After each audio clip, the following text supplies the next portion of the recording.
Oui, Alliot est donc en direct avec nous de Washington. Hier, vous étiez au meeting de Donald Trump. Racontez-nous ce que vous avez vu, puisque vous avez tweeté une communion patriotique extraordinaire, avez-vous écrit. Louis Alliot, maire de Perpignan et évidemment membre du Rassemblement national. Écoutez, on peut se rendre compte de l'énorme patriotisme du peuple américain et de cette fierté d'être aujourd'hui sur, j'allais dire, une lancée prometteuse, en tout cas celle que le président Trump a promis pendant son élection. Et on sent bien que on a dépassé un étage, un palier, et que Donald Trump, notamment dans son discours, a annoncé un certain nombre de trains de mesures qui, je pense, vont non seulement secouer les États-Unis, mais cette secousse va arriver jusqu'en Europe et dans le monde. Et je pense que malheureusement, l'Europe n'y est pas préparée. Et c'est bien là le problème. Louis Alliot, vous êtes présent là-bas parce que vous êtes invité ? Oui, on est avec le groupe, le parti politique européen, les Patriotes européens. Nous avons été invités et dans cette délégation-là, je représente le Rassemblement national, c'est-à-dire Jordan et Marine. Le positionnement politique de Trump, il m'intéresse en miroir avec le vôtre. J'entendais un professeur d'histoire à l'université de Rome qui a qualifié Trump le mariage de la réaction et de l'accélération. Et j'ai trouvé que c'était intéressant. Richesse et accélération technologique d'une part, et préservation et protection identitaire de l'autre. Et en route vers le futur d'une certaine manière avec les Américains de New York, c'est l'élite technologique capitaliste. Et puis vivement hier, avec la promesse de Trump pour l'Amérique d'en bas qui ne veut pas disparaître et qui ne veut pas mourir. Et Trump réunit les anciens et les modernes. C'est un conservateur libéral. Alors, le Rassemblement national, sa difficulté, c'est que il peut avoir, entre guillemets, bien sûr, cette France qui ne veut pas disparaître ni mourir, mais il a du mal à accrocher l'élite capitaliste, l'élite technologique, l'élite parfois intellectuelle. Et si le Rassemblement national n'arrive pas à agréger cette partie, ce que Éric Zemmour, je crois, a appelé la bourgeoisie patriotique, eh bien, le Rassemblement national aura du mal à conquérir le pouvoir. Est-ce que vous partagez cette analyse, Louis Alliot ? Le problème, c'est que c'est incomparable, car nous n'avons pas d'élite technologique. Les seules élites technologiques que nous avions... élite capitaliste, les grands patrons, je peux dire la même chose. Oui, mais je veux dire, l'échelle n'est pas la même. Et effectivement, il faut tenter de faire cette alliance entre tradition et retour à des valeurs patriotiques avec épouser son temps, si je puis dire, c'est-à-dire la modernité et tous les progrès qui vont avec. Mais aujourd'hui, nous sommes clairement bloqués, pas seulement par un logiciel qui daterait, mais nous sommes tout simplement bloqués par des règles de l'Union européenne qui nous empêchent de faire. Si l'Europe avait produit autant d'innovations technologiques qu'elle n'a produit de réglementation, nous serions très certainement les champions mondiaux dans tous les domaines. Malheureusement, pendant qu'aujourd'hui les États-Unis sont en train de faire une percée dans la technologie de pointe pour aller conquérir le marché mondial, notamment avec la Chine, etc., l'Europe stagne. Et le problème, il est européen. Français, certes, mais européen. Alors, c'était pas tout à fait ma question. Ma question, c'est quand même de trouver, une possibilité de rassembler toutes les droites, en tout cas tous les électeurs de droite. Mais on va en parler tout de suite après la pause, bien sûr. Louis Alliot est avec nous. C'est l'un des membres du Rassemblement national. Et c'est un membre important, puisqu'il est maire du Rassemblement national de Perpignan. Et ça nous permettra d'écouter après la pause également ce qu'a dit Donald Trump cette nuit, ce qu'a dit François Hollande sur Donald Trump, ce qu'a dit également Sarah Knafo et Jordan Bardella. Alors écoutons, si vous voulez bien, Donald Trump cette nuit lors de son meeting. J'agirai à une vitesse et avec une force sans précédent. Je résoudrai toutes les crises auxquelles notre pays est confronté. Nous devons le faire, sinon nous n'aurons plus de pays. François Hollande était ce matin sur RTL. Je veux prévenir, en tout cas, presque même alerter. C'est vrai qu'on est dans une matinée où on peut penser notre vie politique intérieure, et je le comprends. Là, ce qui va se produire dans les semaines, mois qui viennent, c'est une confrontation pacifique, heureusement, mais une confrontation économique, commerciale, politique entre les États-Unis et l'Europe. Est-ce qu'on est prêt à y répondre, à y résister sans doute, mais surtout à montrer de la force? C'est intéressant parce que Louis Alliot, qui est en direct de Washington avec nous, François Hollande dit quasiment la même chose que ce que vous venez de dire à l'instant, Louis Alliot.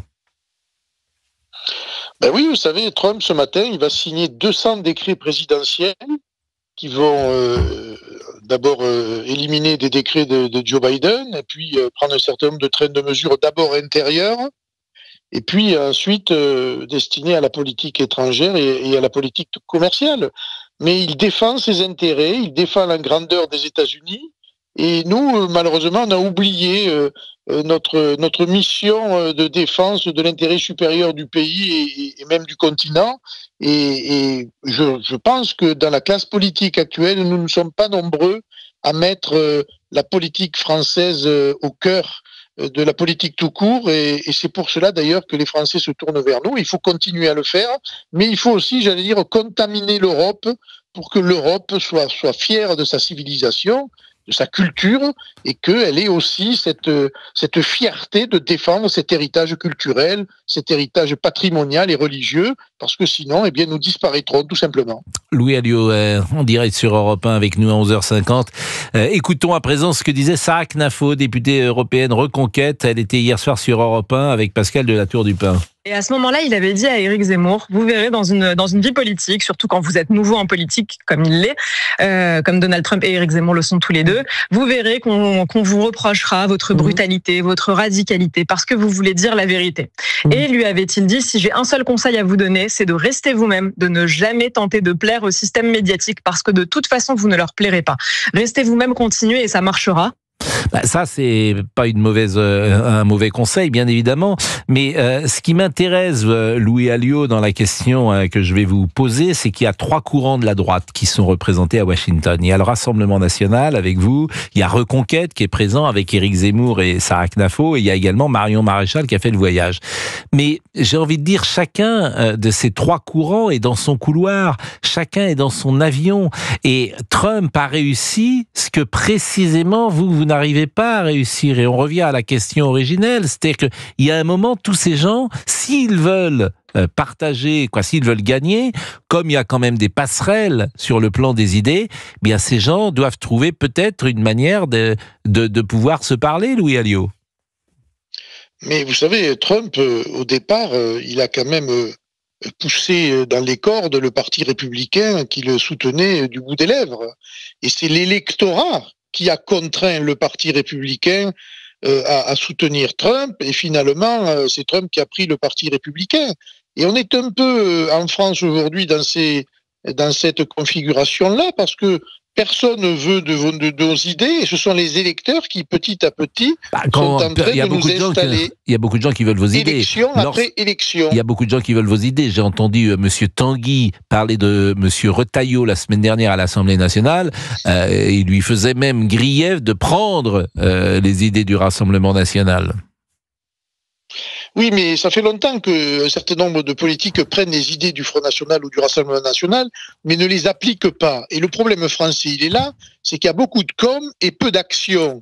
Il va bien falloir qu'un jour, il y ait un gouvernement qui mette précisément en adéquation ses idées avec ses actes, et c'est ce que nous nous proposons en tout cas de faire avec Marine et avec Jordan, et ce serait bien que ça arrive très vite, parce que quand on regarde aujourd'hui la pauvreté de la politique de M. Macron, et il faut bien le dire, l'immobilisme de M. Bayrou dans toutes ses contradictions, eh bien il va falloir tourner cette page-là et aller de l'avant et donner un véritable espoir au peuple français, et je pense que nous sommes avec d'autres, parce que nécessairement on sera à plusieurs, eh bien nous mènerons cette bataille-là, mais dans cette bataille-là, c'est le Rassemblement national qui est le fer de lance. Voilà, il faut le dire, mais même si c'est pas facile à dire pour un certain nombre d'autres concurrents qui ont un orgueil, j'allais dire, un peu démesuré, et une fierté qui ferait bien de ranger au placard face à l'intérêt supérieur du pays.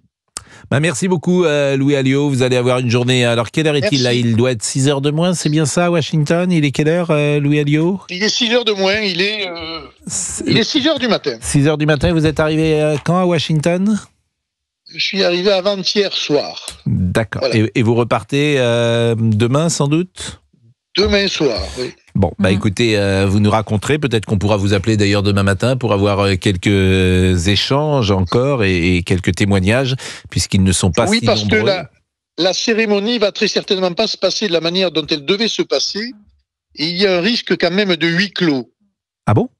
Ah, ça, je n'étais pas au courant. Oui. Écoutez, donc ça voudrait dire que vous ne soyez... De huis clos, pour des questions de météo, mais aussi de sécurité, ça risque de se passer dans le Capitole, et juste entre les congressmen et les sénateurs, mais à l'heure où je vous parle, c'est pas encore certain. Donc vous ne seriez pas présent, vous ne seriez pas invité dans ces cas-là? On serait dans d'autres lieux en retransmission, mais effectivement, il risque d'y avoir cette possibilité-là. Ah, ça, je ne la savais pas. Ça, c'est une information que vous nous donnez, Louis Alliot, et elle est importante. C'est-à-dire que, sans doute pour des raisons de sécurité, j'imagine pas que c'est pour des raisons de froid, puisque c'est à l'intérieur que c'était prévu pour la passation, non pas la passation, mais l'investiture, la cérémonie d'investiture.